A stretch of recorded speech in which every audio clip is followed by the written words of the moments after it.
Ikatlong kabanata. Panalangin sa oras ng panganib.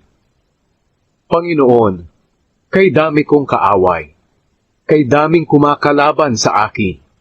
Sinasabi nilang hindi niyo raw ako ililigtas, ngunit kayo ang aking kalasag.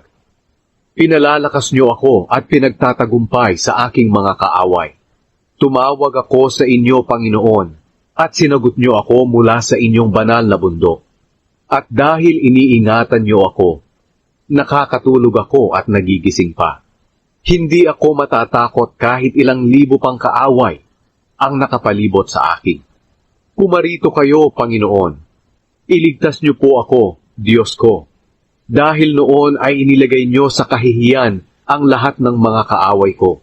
At inalis mo sa mga masamang tao ang kanilang kakayahang saktan ako. Kayo, Panginoon, ang nagliligtas. Kayo rin po ang nagpapala sa inyong mga mamamayan.